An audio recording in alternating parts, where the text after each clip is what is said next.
Pierre Froment, je travaille chez Safran depuis 3 ans maintenant et donc depuis 3 ans chez Safran, je m'occupe de recherche et technologie au niveau des équipements et des systèmes. Safran travaille pour une grande part dans l'aéronautique.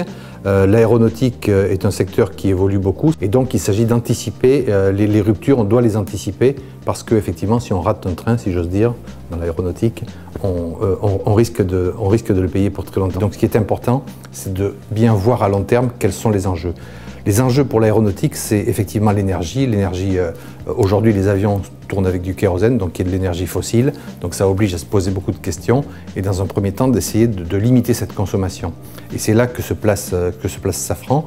Safran produit des moteurs, produit des équipements aéronautiques. Donc dans sa gamme de produits, effectivement, beaucoup des clés qui permettront aux avions de consommer moins d'énergie. Aujourd'hui, le colloque est centré plutôt sur l'aspect électrique, donc je voudrais recentrer le débat sur ce qu'on appelle l'avion plus électrique.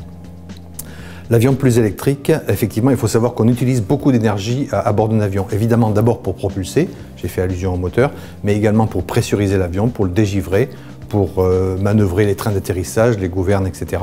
Et aujourd'hui, cette énergie est apportée par trois voies principales. Vous avez sur un avion de l'énergie pneumatique qui sert à pressuriser l'avion et qui sert également à dégivrer le bord d'attaque des voilures. On utilise également l'énergie hydraulique pour les très gros consommateurs de puissance, tel le train d'atterrissage par exemple. Et c'est là que je commence à venir sur l'architecture avion. On dimensionne l'hydraulique, effectivement, qui sert à beaucoup de choses, mais entre autres à la rentrée du train d'atterrissage, sur cette puissance maximale pour être capable de rentrer le train d'atterrissage rapidement après le décollage, mais c'est une phase qui va durer 20 secondes par vol et on va embarquer finalement une capacité de 230 kW qu'on utilisera au maximum que pendant une partie très faible du vol. Et puis une autre partie était effectivement assurée par l'énergie électrique, tout ce qui est des instruments de bord, etc., des calculateurs, fonctionne évidemment à l'électricité. Le résultat de tout ça, c'est que comme il faut assurer de la redondance pour avoir la sécurité sur tous les circuits, on a à bord d'un avion deux circuits pneumatiques, on a 3 circuits hydrauliques et on a 3 à 4 circuits électriques. Donc ce qui représente au total une puissance installée extrêmement forte, ce qui est énorme et on n'utilise jamais tout ça à la fois. En particulier, la rentrée du train qui se produit au sol n'est pas concomitante avec l'énergie nécessaire à la pressurisation, qui est surtout en croisière.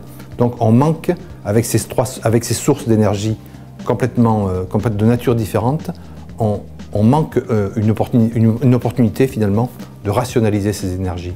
Le fait de passer tous ces consommateurs en mode électrique permet à ce moment-là de dimensionner les circuits beaucoup plus bas, puisqu'on n'a jamais l'addition complète de tous ces consommateurs. Donc le but de la recherche que nous faisons chez Safran est d'être capable d'électrifier les systèmes de l'avion de manière à réduire la puissance installée totale, donc la masse embarquée, donc la consommation.